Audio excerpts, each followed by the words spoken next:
This episode was released during the 2023 WGA and SAG-AFTRA strikes. Without the labor of the writers and actors currently on strike, shows like The Muppet Show wouldn't exist. You can learn more at SAG-AFTRAstrike.org and WGAcontract2023.org. If you'd like to support the striking workers, please go to entertainmentcommunity.org. It's Muppeturgy, and we're going gaga about the Victor Borge episode of The Muppet Show. Yeah.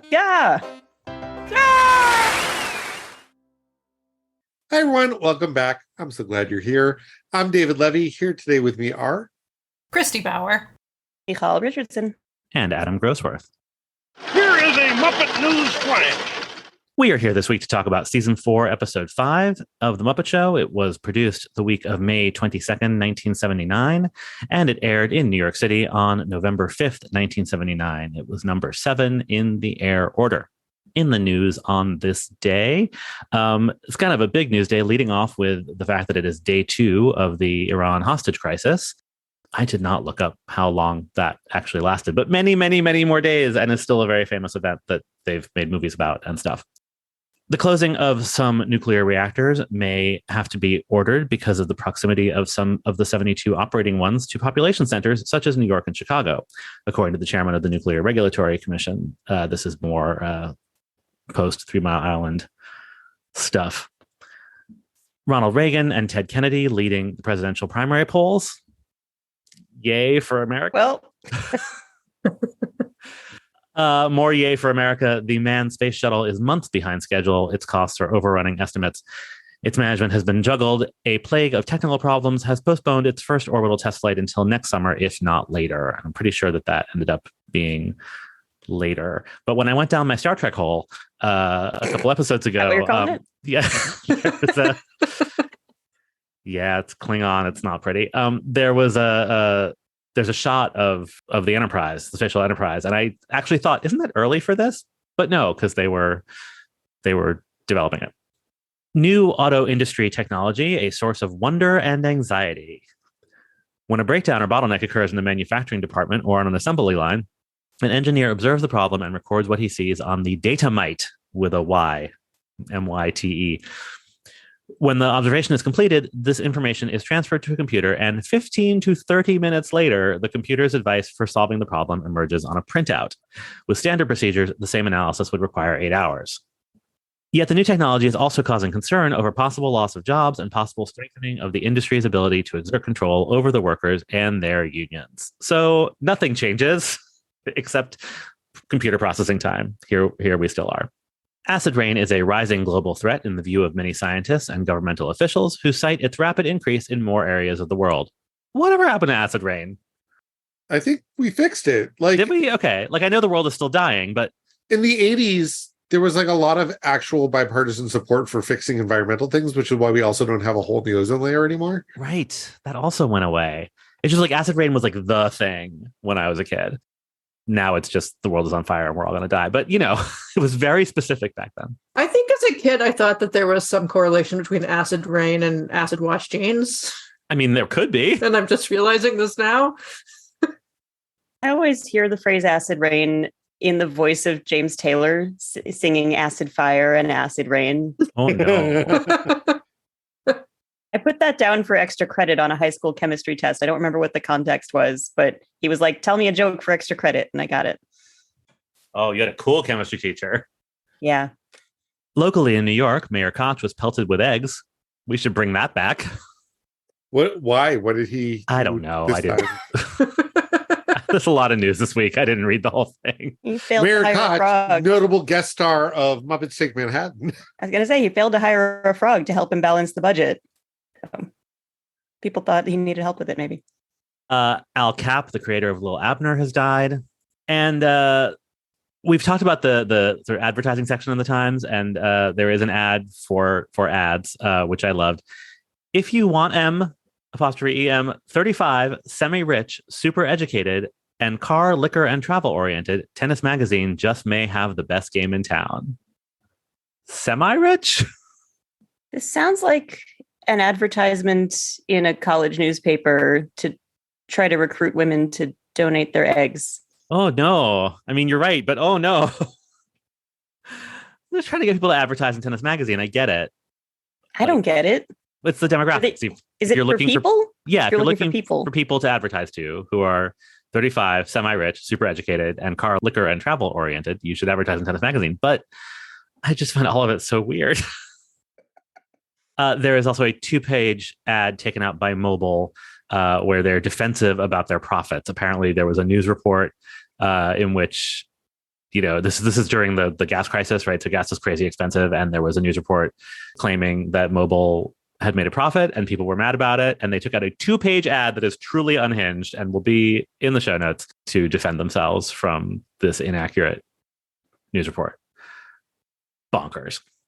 All right, on the Cashbox Pop charts, the number 1 song is Rise by Herb Alpert. It is still the 70s. Was there a single version of that, or was that like the whole 8-minute long? So long. I do not know, but if we go to ultimate70s.com, there will be a link to YouTube that may answer the question, but also may not, because they could have just grabbed the first one they found. I don't know. Right. No, I like Herb Alpert a lot, but I mostly know his earlier contribution, so I had to look this up, and I'm not sure that I had ever heard it before, and it's fine. It's weird that something like this ends up at the top of the charts, because it's like an 8-minute long jazz song without a whole lot of structure. It's very like Muzak/porn. Yeah. Right. No vocals. It's no Feels So Good by Chuck Mangione. That's what I'm saying. But is it The Fish That Saved Pittsburgh, a movie that was in theaters on this day, starring Julius Erving and Jonathan Winters? Muppet Show guest star Jonathan Winters. Yes. Also Promises in the Dark. That was the other standout. On TV, the good stuff. CBS had its usual lineup of The White Shadow, MASH, WKRP in Cincinnati, and Lou Grant. ABC had 240 Robert and football. NBC had Little House on the Prairie, of course, and a 1977 movie called Heroes. Our TV highlight this week is the Channel 2 local news, an expose called Behind the Blue Movie. Her parents always wanted her to be a dancer. Girls from all over come to New York to make it in show business. Some succeed, and some wind up on the sleazy side of the business. Tonight, newsbreaker Chris Borgen goes behind the red lights to show you who the porn stars are, who's behind porn, and who wants to sweep the streets clean of it. Mostly, I'm struck by newsbreaker in that. I'm struck by her parents always wanted her to be a dancer. That's not true of anybody. And also now she is. So, sex work is work, and stop being a dick about it. Newsbreaker. Yeah, stop breaking the news. I'm sorry. People don't wander into ballet classes at age 3 by themselves. Plenty of parents want their children, especially their daughters, to become dancers. Plenty of people have daughters who decide to be dance majors and have to fight their parents who are advising against it. Well, maybe if you'd started taking those pole classes at age 3, you would have been better prepared for a world in a professional career. Pole classes at age 3 or bar classes? You meant pole classes. I said what I said, and I meant what I said. Just confirming. It's an important distinction, the horizontal versus vertical. Yes. Tonight, our very special guest star is that master of comedy and culture, Mr. Victor Borge. And we're all very excited about it, especially the Swedish chef. Chef, Victor Borge is not Swedish, he's Danish. So, fun fact that I have never bothered to check, but it was told to me by a Danish-American friend many, many years ago. Apparently, they're like, Sweden versus Denmark is a real thing, like culturally, like they've obviously never gone to war or anything, but allegedly all of the rugs and other like floor related items at IKEA have Danish names because the Swedes, they get stepped on. Yeah, because the Swedes like to be like, walking on figuratively the Danes. I was told this like 20 years ago. I've never looked it up because I just don't want to know if it's not true. But that was all I could think of when that happened. Well, and also, isn't the Swedish chef in Sweden known as the Danish chef? I think that's true. That? Yes. Hold on, let's see. Oh, no. It's in German-speaking countries, he's known as the Danish chef. Oh, sure. In Sweden, he's actually known as the Swedish cook. Oh, good to know. Anyway, we'll get back to Sweden near the end of the bio, but we're starting with Victor Borge, pianist, comedian, and Great Dane. Borge Rosenbaum was born in 1909 in Copenhagen to a family of musicians. His father was a violinist and his mother was a pianist. Displaying an early aptitude on the piano, he developed his skills at the Copenhagen Music Conservatory and continued his studies in Berlin and Vienna. He made his debut as a concert pianist in 1926 and spent a few years playing straightforward classical music. In 1933, he married an American woman named Elsie Chilton. In that same year, he debuted his new comedic musical performance style. He tended to poke fun at the pompous culture of the concert hall, but he did so in a way that brought the audience in on the humor, even if they were also kind of the butt of the joke. He also liked to make fun of Hitler. I mean, what would you expect from a comedian named Rosenbaum? And when Germany invaded Denmark in 1940, the 31-year-old pianist comedian read the room and relocated to the United States. He had the good fortune to be performing in Sweden at the time. Once in the US, he took the name Victor Borge and set about learning both the language and the culture in order to adapt his act to an American audience. He was successful, finding his way first to Rudy Valley's radio show and then to Bing Crosby's.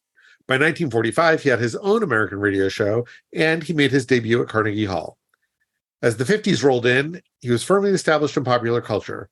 His marriage to Elsie didn't make it, but in 1953, he married his second wife, Sarah Bell Senna Scrapper, and they stayed together to the ends of their lives. They died 3 months apart in the year 2000.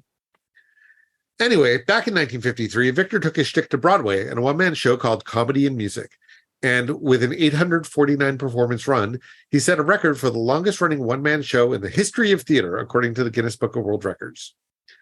Apparently, he also had a sideline as a poultry farmer, and he is credited with almost single-handedly popularizing rock Cornish game hens in the United States.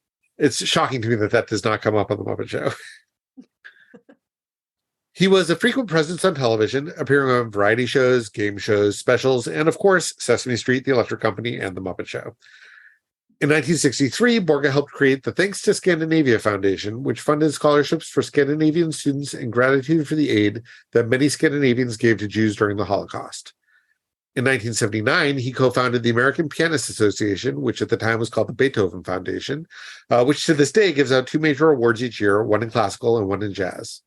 He received the Kennedy Center honor in 1999, and he continued to perform into his 90s before passing away at the age of 91. Does anyone have Victor Borge memories? I definitely do. My grandfather had a copy of this VHS tape that got advertised on TV a lot in the 80s. It was like the best of Victor Borge. And it was one of those things that like he excitedly showed me when I was a little kid. And I ate that shit up. I mean, to be fair, Victor Borge was awesome. Like so good at what he did. But like, the thing that I remember is there was this thing where it's like, and I don't even remember the context, but at a certain point, and I think it was in the commercial for the videotape too. So like, I saw it for years, but like at a certain point, he like turns around and says to somebody in the audience, "Pardon me, madam, are you laying eggs?" It's just like, it made me laugh so much as a little kid that like my grandfather for the rest of his life would just like randomly to make me laugh, just like say that out of nowhere. So yeah, I have really warm, fond memories of Victor Borge and his whole shtick. It's so delightful. I did not have the VHS tape, but I do remember the commercials advertising it because they were omnipresent. Mm-hmm. That is my sole memory or really knowledge of Victor Borge was from. Yeah, I was thinking like commercials. Why is this name a name I know? Like in that sort of monoculture way, but whenever that's come up before, I've had a better sense of who the person was. And when you said that, Christy, I was like, oh yeah, that commercial, which I had forgotten. But yeah, it must have been on all the time. It's on YouTube. We'll put it in the show notes. No doubt. Why don't you get me started? So, Michal, what did you think of the episode? I freaking love this episode. I loved a couple of different elements of this episode. I love how light and fun and zippy it felt. And I've said this before about Muppet Show musical numbers with no intros, but I think that they add a sense that anything might happen at any moment. They make all the random bits feel even more random and unexpected. So there were a couple of musical numbers that just came on with no intro or very little intro, like backed by popular demand, The Singing Rats. So I just enjoyed a lot of little flourishes about this episode. And I also loved Victor Borge.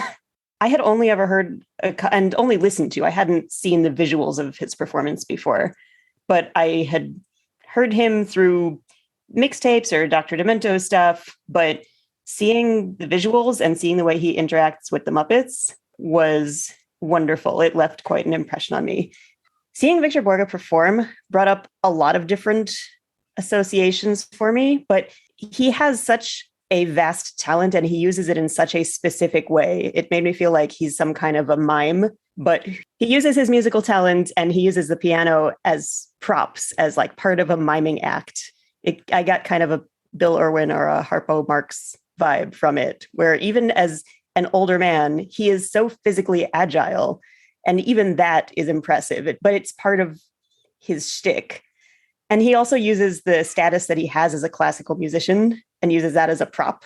So he's like playing the character of somebody who's going to do something prestigious, and that makes it even sillier. And it vibes so well with the Muppets. It just works beautifully. Even, I know we've said this about some other performers before, but he's doing his shtick and the Muppets are doing their shtick, and they can exist at the same time. But there's a sketch in this episode that he does by himself with no Muppets, and it still makes sense as part of the Muppet Show. I don't know why I'm second this week, but I will do whatever the outline tells me and say I feel a little bad following that. But I did not love this episode on the whole. Everything that you just said about Victor Borge is entirely true, but not for me. Like, I can respect it, I get it, but didn't really do anything for me. And it suffers from something that David mentioned a week or two ago, where like the backstage plot is doing one thing and the onstage is doing something totally different. And Victor Borge isn't really that involved, and it kind of bummed me out. But the parts that I loved so much that I don't care about any of that. Like, there were two spots in this, neither of which involved Victor Borge at all, that were like absolute highlights of the series so far. And it actually, I was dreading this episode because of the babies. And while I still don't really like the baby band, like, I now see Bobby Benson in a whole new light. We will definitely get into it, but I like that it did that. That was an unexpected. So, well, all surprises are unexpected, but that was a surprise. David, what'd you think? So this is maybe the first episode where I can confidently say I have never seen it before. I don't think I've seen any clips from it before. It was all new to me. So I think I probably like it a little bit better than I might have otherwise, just because it was such a joy to have like an entirely new Muppet Show episode that I've never seen before. Adam, I think the things that you criticize about the episode are true for me too. Like, you come away from this not feeling like you've gotten to know Victor Borge at all as a person, although you certainly get a sense of his stage persona. Although, to Michal's point, I did not even clock that he does that whole sketch without a Muppet in it. I know which one it is. Once you said it, I had to like sort of go through and think, but he does blend in so well. So, I think this is like a really, really solid middle of the road episode. And I say middle of the road in the Crystal Gale sense of a little bit for everyone, not an insult. Christy? Yeah, I would agree with that assessment. I think this would fall under my accumulating category of goes down smooth. There's nothing to be mad at in this episode. It's super fun. I mean, Victor Borge is clearly a taste that I've acquired, but I think the complimentary shtick, every time that happens, it's always a joy. I liked this one a lot. I wouldn't put it in like my top tier, but I had a good time. Victor Borge? Oh, hi, Scooter. 15 seconds to curtain, Mr. Borge. Fine, I'll be ready when you're ready. Say, what's that you're playing? It's Beethoven. Any requests? Yes. Don't play Beethoven.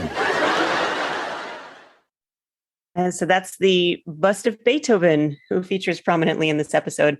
We saw him periodically throughout season 3. And in particular, we learned in the Cheryl Ladd episode that he's not an incarnation of Beethoven. He is merely a bust of Beethoven. In that episode, he says, everybody has to do something to make a living, and I'm a bust of Beethoven. But in this case, he does seem convinced that he is, in fact, Beethoven. So maybe he did some soul searching over the hiatus and learned some things about himself.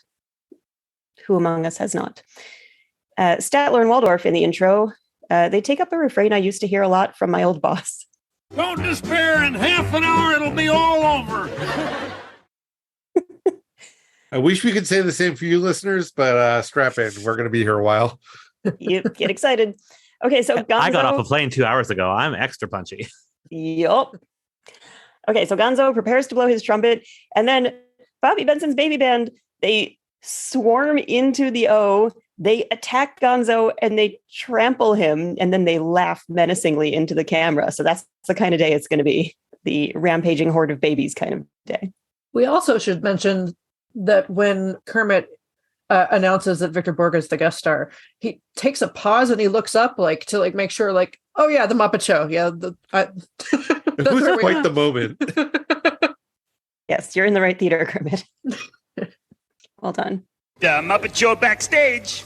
Okay, so you all remember Bobby Benson of Bobby Benson's baby band. So this episode, Bobby Benson has to step outside with his friend for a quick moment. So the babies are left in the custody of the Muppet Show. Early in the episode, a mysterious man, or a Muppet whatnot, more accurately, in a trench coat, comes looking for Bobby Benson. What if there were two humans on the show and the other one was just random? I realized like as I was writing the British mysterious actor. man. Guy dressed like a flasher. Or or Peter Falk just shows up with no That would be explanation. amazing if Peter Falk just had a recurring role in the Muppet Show. Say, who was that guy? I've seen him on television. I don't know. He wanted to see Bobby. I wish I could remember the show. I wish you could remember this show. Oh, right. Tell Mr. Borge to get ready for his opening number. Kermit and Scooter both bad at their jobs. Yeah. So the mysterious man or whatnot, or three Muppets in a trench coat, he finds Bobby in the canteen rehearsing with the baby band. And also there's Fozzie just putzing around on the stairs in the background and waving around and dancing to the music that the babies are making. And it's wonderful. You Bobby Benson? Well, I sure am. I'd like to talk to you someplace in private. Well, gee, I don't know. The babies. It's okay, Bobby. I'll take care of the babies. We didn't really need that clip, but the way he says, I don't know, the babies just makes me laugh every time. I mean, also the way he says, I'd like to talk to you someplace private. And the fact that Bobby Benson comes back 20 minutes later, as though this is a regular occurrence, is what were they actually doing? It was something about an unpaid debt, right? Right. I mean, he says but also he's a cop. It doesn't really make any sense that we're getting ahead of ourselves. Right. I mean, Bobby Benson has always read so creepy that everything about this, without knowing what's going on, just immediately my mind went to the worst places. Same. Which obviously the show is not going to do and is not intended for us to do. But I think this entire episode is all about telling one story to the normies and another one to the perverts. Yes, but I mean, in the big instance of that, which we'll get to, I don't know that they're doing that on purpose. I think they are. And remember, who plays Bobby Benson? Our boy Richard Hunt. He knows what he's doing. Fair. Okay, we'll get to it. We'll get to it when we get to the song. All right. But we'll get through the story. Okay, so Fozzie's left in charge of the babies. He announces to the babies that he's going to tell them a whole bunch of funny stories, which they perceive as a threat, and they attack him. He goes down and then surfaces long enough to say, I guess they've already heard that one. And the babies respond by knocking him back over and resume kicking the shit out of him. Attack babies. When Fozzie tells the babies that he's going to tell them a bunch of funny stories, he calls himself Fozzie the Bear. I did wonder, if the babies are having an outburst of pedantry. They just don't like the unnecessary article. Who's to say? It's going to be my new band name. Yeah. Outburst of pedantry. So Fozzie doesn't make it that far. Backstage, Bobby just nonchalantly informs Kermit that he's going to be stepping out with his friend and inadvertently reveals that he is handcuffed to his friend. So this is fine. Kermit, I'm just going to step out for a few minutes with my friend. That's fine, Bobby. Have somebody watch the babies, will you? Oh, sure. Yeah, not Fozzie. He doesn't seem to have the Come on, Benson, come on. Wait a minute. Hey, I just remembered what TV show I saw that guy on. It was the 6 o'clock news. He's a cop. Well, what do you know? I guess cops are just on TV announcing themselves and hanging out on the news. Well, they're always there, giving usually false information about local crime to the newscasters. That's a common thing. That must be it. So who's going to take care of the babies? Fortunately, Piggy steps in to save the day. She makes a big show of demonstrating to Kermit how well suited she is to motherhood until she gets the babies into her dressing room. Don't worry about the babies. I shall take care of them. You, Miss Piggy? Of course. I just love children, and they adore me. I don't believe this. Kermit, I'll make a wonderful mother someday. The hills are alive with the sound of music. Right in, that's right, babies. Just relax and enjoy yourselves. And shut up! Relatable. So Piggy makes this great face when she tells Kermit she'll make a wonderful mother someday. She does that little pouty thing, and then Kermit does that gulping thing. And Jim and Frank are just very good at their jobs. Anyway, the babies wreak havoc with Piggy's dressing room. I don't even know how to describe what they're doing in there. There's a swing. One of them is swinging from They're swinging from a chandelier. They're coloring on the walls. One of them appears to have a pill, like a giant capsule. It would be like a novelty pill because it's too big for anybody. Or was it like an aerosol can to me? Like, maybe. Like, I was going to say, like, is it some kind of like 70s product I didn't recognize? Yeah. Like I thought it was a makeup thing. Like they were just eating her products, whatever they were eating. Yeah. Or whatever her products might have been. Or like a leggings egg. I mean, I believe that Piggy would have some pills in her dressing room, but. Oh, sure. Still the 70s. Liza's coming up soon, so. I mean, I can't wait. Anyway, all's well that ends well. Bobby just settles his business and gets unarrested, and he shows back up at the end of the episode. Hey, Kermit, I'm back. Oh, good. The babies are upstairs with Miss Piggy. Oh, fine. Oh, and incidentally, Bobby, what was that all about? Oh, just an unpaid debt. Oh? Well, actually, I lost a lawsuit to the Tooth Fairy. So the cop was the Tooth Fairy. No, the Tooth Fairy sued him, and the cop was just enforcing. For some reason, the detective was sent to settle up. Not how any of this works. This is not a satisfactory resolution. I mean, Miss Piggy doesn't have to take care of any babies anymore, which is satisfactory. Well, I want to put forth that you were taking what Bobby says at face value. No, I'm not. That's what there's no reason why he needs to tell Kermit any of his business. So he may just be like making shit up. I read it that he was in fact settling a debt, but was not sued by the Tooth Fairy. That part was a joke. But even so, it doesn't really make any sense, and that's okay. I just would like to know why Bobby was being arrested. Child trafficking. I mean, yes, that's the obvious answer. But it wasn't actually a cop. It was the person that he owes the money to for the children that have been trafficked. Well, who is a dirty cop, which is redundant. But because Scooter recognizes him as an actual cop, so he must have been. Right. That's so weird. Oh, so it's not a sex thing because the guy's an actual cop. No, he's an actual cop who was involved in a child trafficking ring. You can be an actual cop and also be a criminal. Right. This is a well-known fact. So you're saying some cops are bad? I'm saying that, yes, but only some. It's a large sum. Anyway, they might all be bastards, but only some are bad. Anyway, as I said, have always found Bobby Benson extremely creepy. But he also, I realize, hasn't really done anything until now. Like he's conducted the baby band, but he hasn't had like a scene. And I found him weirdly sweet in this. Like he's genuinely very charming when he's like concerned about who's going to take care of the babies. Yeah, there's something really lovely about like actually getting to see that relationship, which I know is a very weird thing to say, even on the list of weird things we've said on this podcast. But I don't know, I really liked it, and even the way he interacted with everybody else, where he's like, he's being like a little smarmy, but also very charming, and you can sort of, I don't know, he made sense to me as a character in a way that he never has before, and I sort of love him now. And I love that when he returned, that one of the babies was like. Well, also the babies were for no reason saying Piggy Mama Kermit Dada. I think Piggy trained them. Yeah. That was the them. I mean, it also raises all kinds of questions about like whose babies are these? Does he have just permanent custody? Like just what? Found them. They're like the Lost Boys. There you go.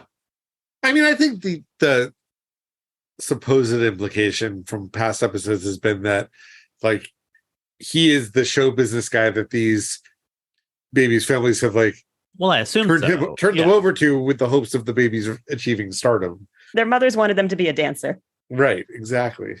Okay, and then there's the issue of Piggy thinking that she can just convince Kermit to see the light and commit to her by just repeating what a great mother she is, which is really the only beef I have with this episode. I mean, listen, it's not going to work. I think that there is a little bit of logic to that, where if you are the kind of person who is interested in having children and you are single and looking for a partner, seeing someone who is particularly good with children can be attractive.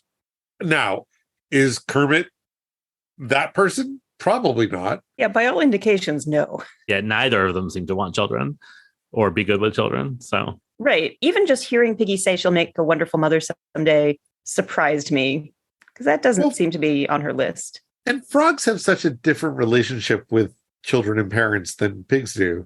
Like, remember, Kermit is like one of 20,000 or something in his family. So I don't think there's the same assumption that you have the lifelong bond. And right. Well, I don't know how it would work with their bouncing baby figs. Whether there would be 9 of them or 9,000 of them. We know from Muppets Most Wanted that there are 2, and they're horrifying.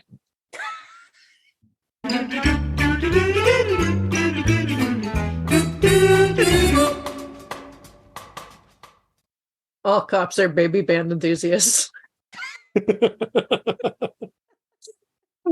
And so are we. So let's talk about some music. There's a lot of music in this episode, but there's a lot of music that has appeared in other episodes, so we won't go too deep on things that we've talked about before. The very first thing that we hear is a thing that we have heard before, but this time it is played by Victor Borge. And you're not going to hear a clip of it because you've already heard a clip of it. Use the think system. Hear it in your head. Yeah, play the clip again if you want me to, but yeah, it's the Minuet in G major by Beethoven. It's what he was playing when Scooter came into his dressing room at the top of the show. Yes. And we heard this in season 1. Ralph played it in the Twiggy episode's UK spot. But let's move on to something a bit more masculine? Question mark? Macho man, yeah. I've got to be a macho man. Macho man. Oh, yeah. I've got to be a macho.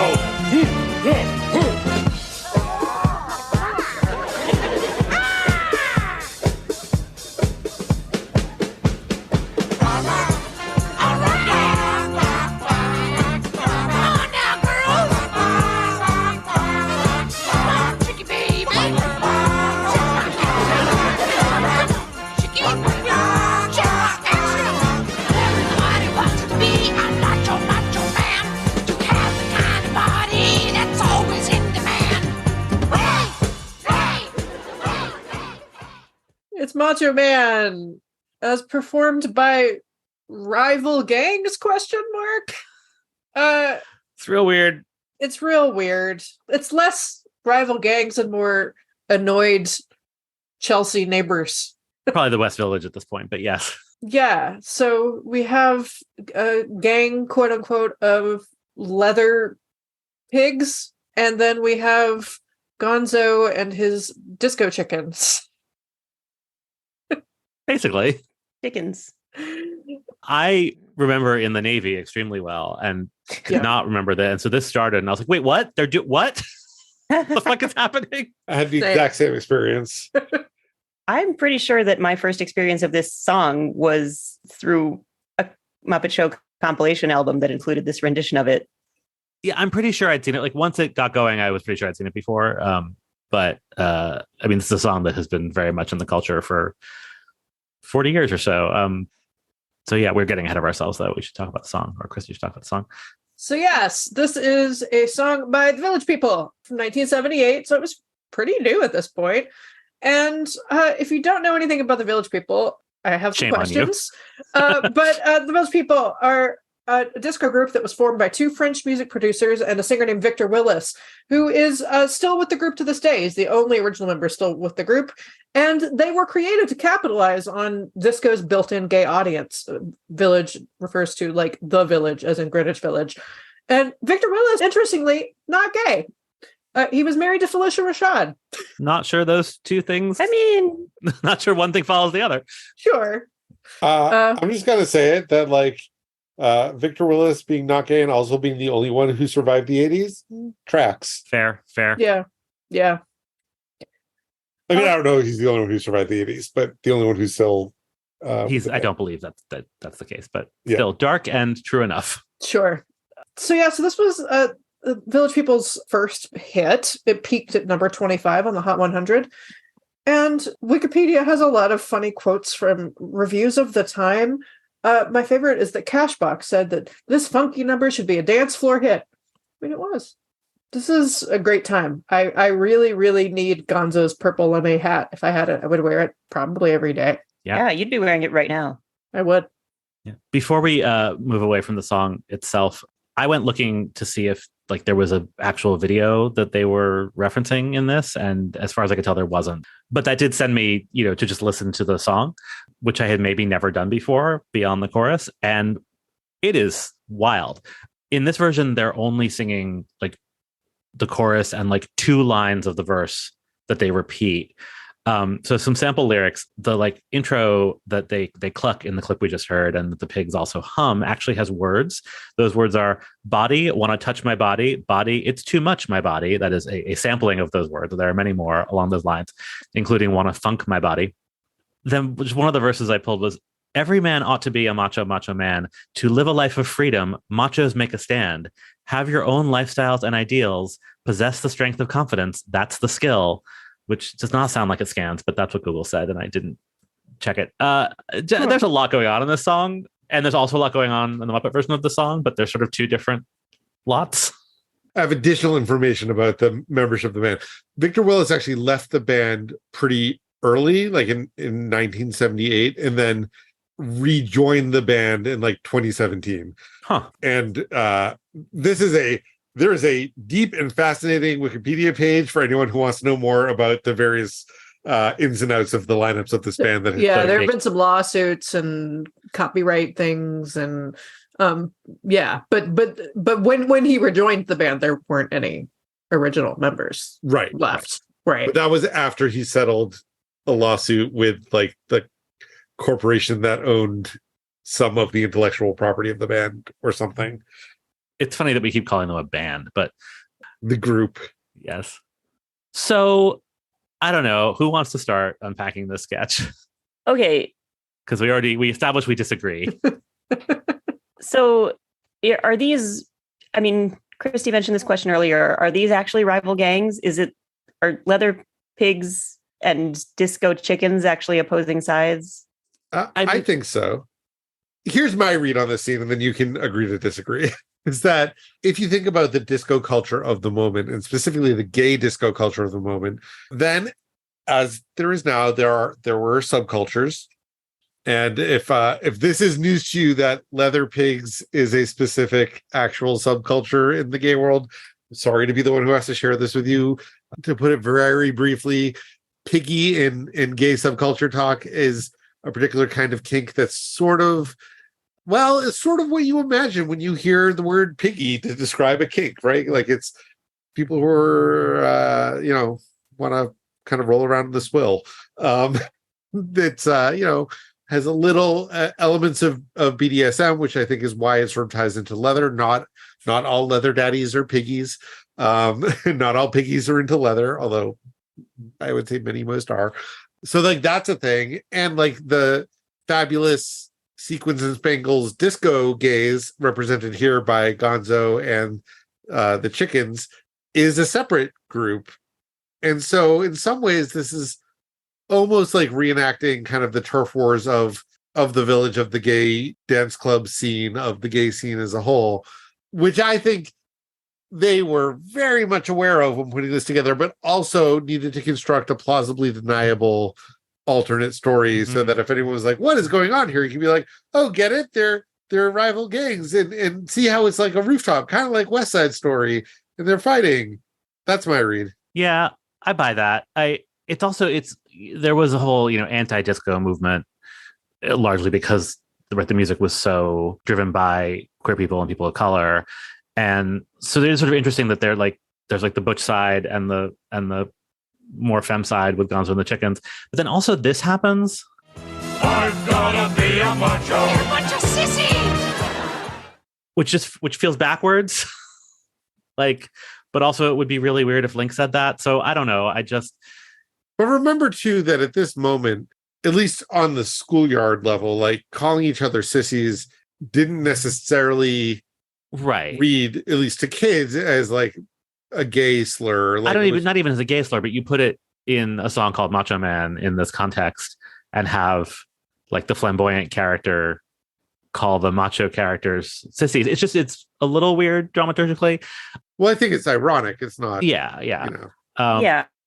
I think it's retroactively ironic. I don't think anybody was thinking about it that hard or placing the word sissies into the rest of the conversation that we're having. No. I think it was very consciously ironic to have Gonzo wearing, these flared sleeves calling the biker gang sissies. Right. Like I think that is the joke there. Right. I did wonder at first if Gonzo was meant to be a pimp and the chickens were his sex workers. I don't think that's the case. Like as the number went on, I was like, no, this is really queer coded, and I don't think that's true. But the other thing this might not be as true as I think it is because I wasn't there, but I have sort of always understood that a lot of people, especially straight people, didn't get the Village People, like didn't understand that their costumes were ironic and sort of what they were doing. And so I could also see certainly a good portion of the Muppet Show staff being in that camp. The lead singer of this is the leather guy. If you don't know the Village People, they all have a role to play, and one of them is a leather daddy, and he is who sings lead on this. So I could see them being like, we'll dress the pigs up like the guy who sings the song, and not quite understanding what they were doing. I could imagine that to be true. But also someone had to have actually read the lyrics to cut them. So maybe they got it. Yeah, if you pull up the Village People on Wikipedia, they have all of their various lineups over the years and sort of like the roles that people played. And some of them just say nondescript, which I find very funny. But it's like there's usually a biker, a cop, a Native American, a construction worker, a cowboy. There's one that just says Leatherman, sailor. Those are sort Admiral. Admiral. Yeah. That tends to be where Victor Willis falls as the cop. Nautical one. Or the nautical one, depending. Yeah. I also wanted to play Kermit's intro, which honestly felt a little homophobic to me. Anyhow, before we get to good things like guest stars, we have to pass through some strange and unknown territory. Comme ça. Oh no. The strange and unknown village. Like, just say queer, Kermit. We know what you mean. It's fine. And that's all, I don't know. There's just a lot we'll never know. And we're coming at it from 2023. I loved it, to be clear. Oh, this was outstanding. And I loved it through our 2023 lens most of all. I'm like, this is some gay shit on the Muppet Show. But I would love to know what they intended. And we never will. So. No, they shouldn't allow gangs like that on the street. I'd rather have them on the street than on the stage. Gangs like what?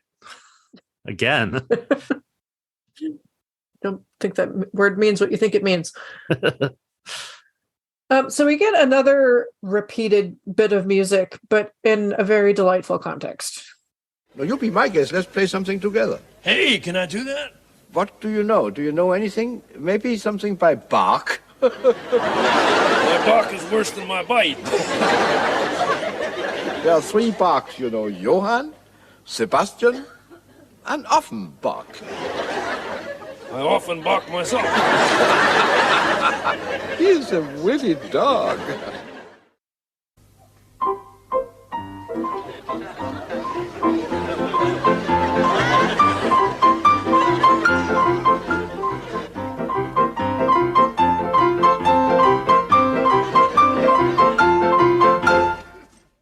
It's this Hungarian Rhapsody number 2. which we talked about on the Liberace episode, but also shout out to the greatest piano duet in cinematic history in Who Framed Roger Rabbit. This is great. I mean, I can sort of see the argument for not including the Mayhem or for not including Sam, but like if they had not included Ralph, like there would have been riots on the street. So I'm glad that we got this moment with the two of them. At one point towards the end of this, they start doing a thing where they keep switching places, where Victor Borge gets up and walks around Rolf and then plays the baseball. Rolf plays the treble, and then Rolf walks around Victor Borge. And I just kept trying to figure out what was going on just below the frame. Like, where are Jim and Frank doing this? That's just a lot of people to maneuver. And if Victor is on a raised platform, then just the way that they were able to choreograph this so he was able to step without looking down and not fall through a hole was pretty amazing. If he's not on a raised platform, then to have these two grown men with four arms all up and playing the piano while also moving around this other grown man, it really kind of blew my mind. It's incredible. I think, and I thought about this a lot too. And side note, I think it would have been Jim and Steve. I think Steve Whitmire would have been playing the piano. Steve Whitmire probably took over. But I think you can probably cut yourself out saying where Jim and Frank, and it still would make sense. I'm happy to be corrected on mic. I thought about this a lot also, and it did seem like the puppeteers were staying in place and Victor Borge was just walking around them, which, as you said, is in itself impressive. But yeah, there's a lot going on and so much that we won't be able to figure it out on our own. Also, usually Rolf has an offstage piano player like playing live. I think sometimes it's a track, but I know I've seen like backstage photos of that. So I'm just curious if this was being played on two different pianos or if they just looped in the second part later. Well, to Michal's point, Steve Whitmire was a capable pianist in a way that Frank maybe wasn't. Yes, but I don't think you can actually play the piano with Rolf. Yeah, Rolf doesn't have enough fingers for that. Oh, I don't think it would actually work for Rolf to play. You can see that he's not. Oh, actually. Yeah. Whereas Victor Borge is. So I did wonder how the music track was working and whether it was pre-recorded, whether this piano was making any sound, whether maybe they had just pre-recorded their dialogue instead. Yeah, or if there's a second piano somewhere that's doing the other part. But it all so seamless that, you know, this is only a thing I would think about because we do this. Yeah. But even if we weren't thinking about it, I love this sketch. This was wonderful. Also, the set is awesome. It's got these like piano key pillars. Oh, I love it. So because we're completists, we have to mention The Sound of Music, which we don't have to actually talk about it. But never heard of it. Yeah. Who wrote it, Christy? Oh no, you didn't write it down. No, it was written by Rogers and Hammerstein. Andrew Lloyd Webber. Yeah. Quiz. Yeah. So why don't we let the rats bring us into the 20th century?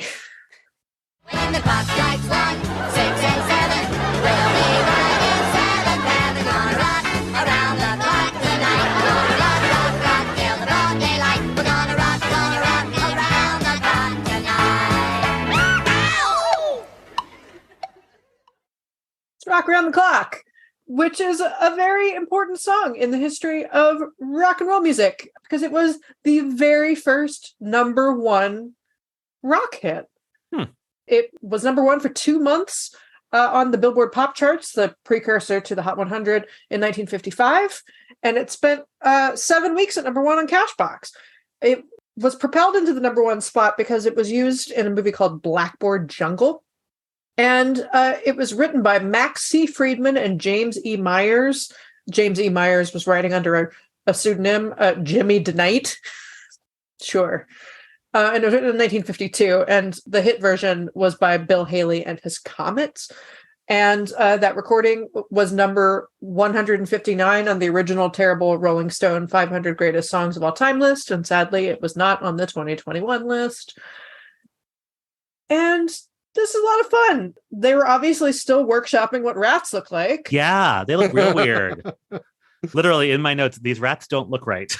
Well, but some of them do, right? Like there's the two kind of dancing upstage right who look more or less like what we think of Muppet rats looking like. Then there are others that look like fucking New York City subway rats. Yeah. I don't like the voices. I don't. Yeah. I do not like this. Oh, I really enjoyed this. Those rats are having a good time. And they move like Muppet rats do, like the way that you would expect later Muppet rats to move. The faces aren't quite right, but they're still rocking out and having a good time and wearing little skirts and dancing around. I think it's super cute. Did we talk about the return of our old friend Catgut? Do it. Our old friend Catgut returns. Our old friend Catgut returns. Creepy as ever. But it is funny. So Catgut wanders into the scene and all the rats immediately disperse. And then Catgut leaves and the rats return and finish the song. It's a cute little moment. Cats away. The rats rock the heck out. Also, I just learned it was the theme song for the first 2 seasons of Happy Days. I've never seen an episode from the first 2 seasons. Yeah, I think they maybe replaced it later once they had their own theme song, like in Probably. Yeah, but yeah, I've definitely seen a few that had that. Wild. We can include a clip in the show notes of that Happy Days main titles with the Bill Haley in the comments. It's weird because the visuals are exactly the same. It's just a song. Unsettling. Weird. Why is that taking up space in my brain? Well, let's float on. That's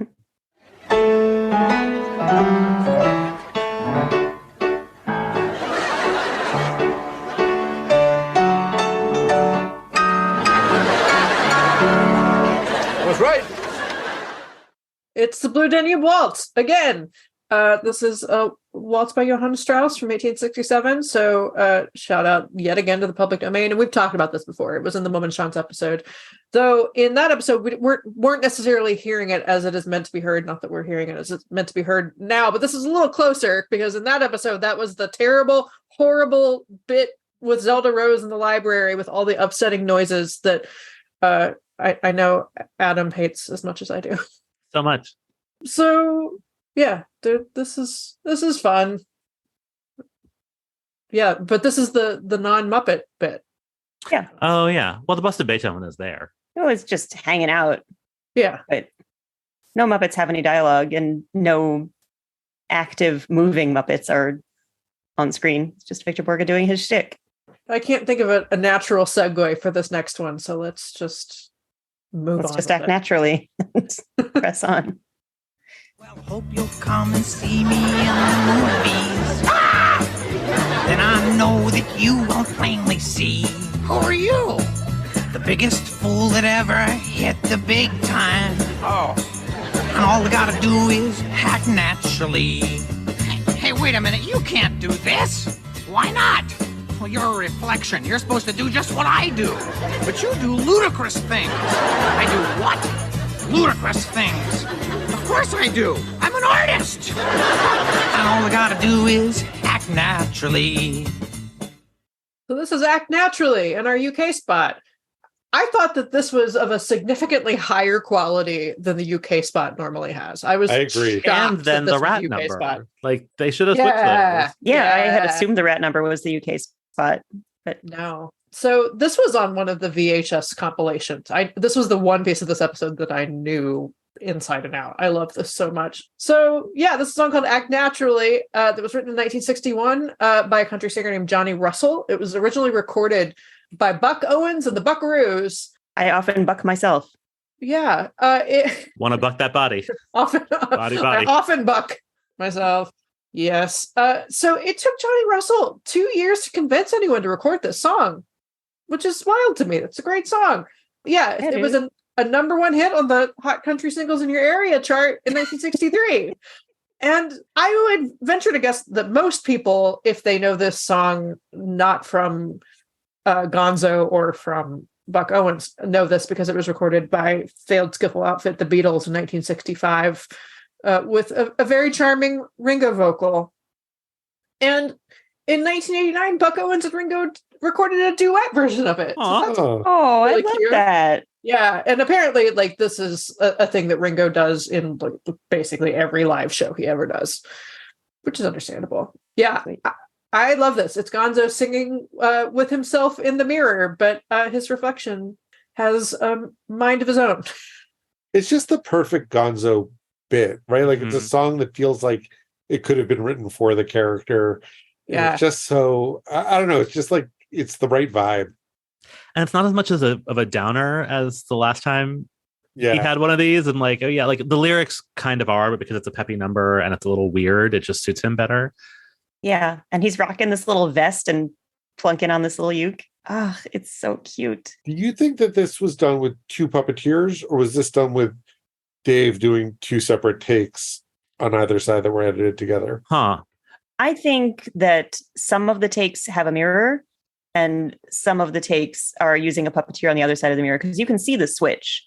You can see when they shift and it's a different scene happening. And I think those scenes have a Gonzo puppet behind the mirror.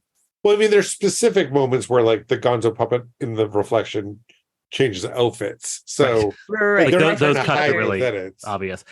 I had thought until you asked the question that it was two puppeteers, because you can sort of see like the way the mirror is angled and built, like how the illusion is being accomplished. But that same illusion could also be being used to do a split screen. So Right, like Like- they don't ever do the thing where like the puppets like reach through the mirror and touch or something that would indicate and- that they're actually in the same space. right, and Yeah. the same trick that you would use to do it live is also how you would stitch the two shots together. So in terms of just like the angle being what it is. Right. So I thought I knew the answer and realized I actually have no idea. But it's very, except for those cuts when he does a TikTok costume change. It's really seamless. Like whatever they're doing just looks great. It really And looks both like the mirror. performances feel very much like real Gonzo, which is what I mean. Obviously, they're all very good at their jobs. They're very good at pretending to be each other's characters, but that's why I asked. Yeah, no, it's a solid question.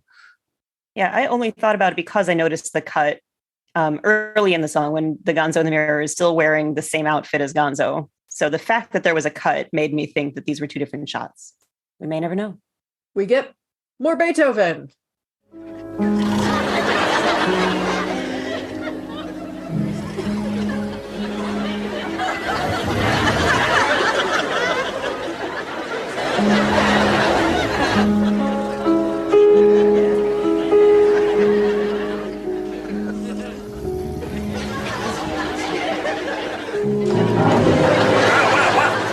Mr. Borge, Mr. Borge.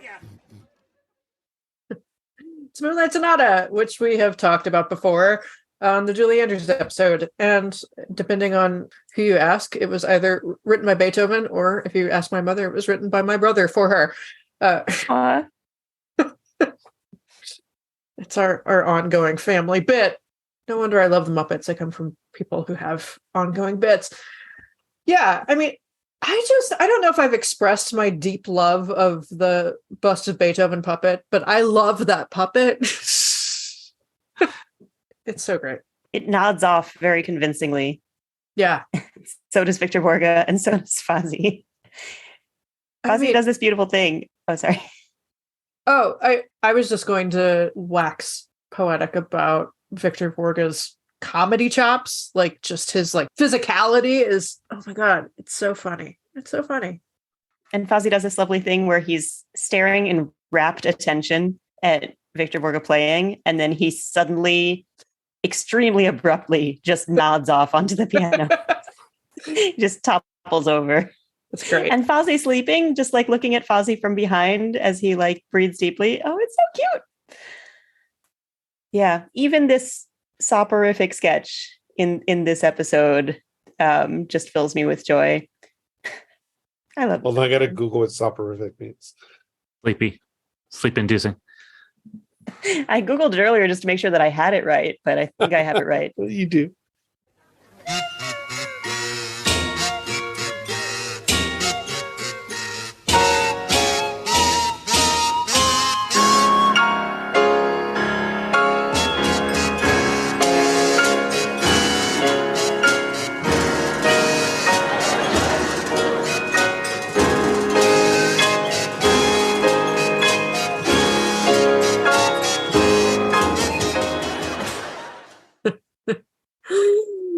is Tchaikovsky's Piano Concerto No. 1, which was originally written in 1874, and Tchaikovsky apparently revised it several times. The last version, which is the version that is best known today, was in 1888. And apparently the most noticeable difference between the original version and the final version is that yeah. He revised it to add more kazoos. Yes. Frog, dogs, bears, and chickens and things, and also kazoos. Was that those hard piano chords were like rolling arpeggios instead. And in more recent usage, it was used as the sporting anthem of Russia in the Olympics in place of the country's actual national anthem in 2021 and 2022 because of the doping scandal that prohibits the use of their national symbols. So, okay. Yeah, sure. Because the Russian team wasn't actually the Russian team. It was like right. unfederated Russian athletes competing not on behalf of Russia because Russia's in trouble. Great. Ergo Tchaikovsky. Yeah. Sure. Yeah. Yeah, the orchestra is provided by the baby band, and Victor Borge is sort of reacting and doing takes to the camera and exclaiming about how it's a baby band, but also he's just kind of accepting it. Although at one point he gets so startled that he just leaps off the piano bench and falls to the floor. I gotta say, of all the different times we've heard the baby band, this piece fits with their instrumentation the best. Mm-hmm. I think they're also making a choice to be a little more respectful of the music and the guest star and not do quite as much with it to make it sound so awful. Perhaps. I mean, it's still the baby instruments, but I also, as a middle school percussion player, I love the baby with the timpani. Just like banging away. It's very cute. I don't think we actually hear that timpani at all in the mix, but maybe laugh every time. Oh, you got entertained by a baby. This episode must be doing something right. It happens. Yeah. And yeah, they segue into some other songs. They play Twinkle Twinkle Little Star, the Colonel Bogey March, and Pop Goes the Weasel. So it's not like, I mean, it's respectful, but yeah, they're still doing bits. It was only reading this in Muppet Wiki that I learned that piece of music is called the Colonel Bogey March and not just the theme from the Bridge Over the River Kwai. Oh, that. I was like, I don't know what you're talking about, but I'm not going to ask. Got it. I also did not know that the tune Twinkle Twinkle Little Star had a French name. And so I looked that up, and Mozart has like a very famous, was it 12 variations on, which if you like Twinkle Twinkle Little Star and or harpsichords, check it out. I don't know how to feel or whether to check it out. It's also the alphabet song, isn't it? It's all the same melody. And Baba Black Sheep is a very multi-purpose melody. Very versatile. What a Wonderful World. No, now I'm angry. Wait, why? Because Christy ruined What a Wonderful World for me. Although that's happened before, I feel. I think it happened on the episode where the Muppets performed What a Wonderful World. Yep. Yeah, but there was a puppy to distract me, and now it's just babies. Never mind that jazz. Listen, Turkey. What? And get out of show business? So one little bit of show business. The Swedish chef is back making turtle soup and attempting to slaughter a turtle, which is not going as planned because the turtle keeps retreating back into its shell before the chef can cut its cute little head off. And eventually the chef breaks out his blunderbuss, and the turtle reciprocates by retreating all the way into the shell and poking out some, I don't even know what to call the guns that come out of a tank. The turtle turns itself into a tank. And I guess that's the end of the Swedish chef. And shout out to the way that the chef taps the turtle with onions at the beginning. Like, that's how cooking works. Yeah. The turtle. This is not how turtles work. A thing that I wish I didn't know. Oh, tell us more.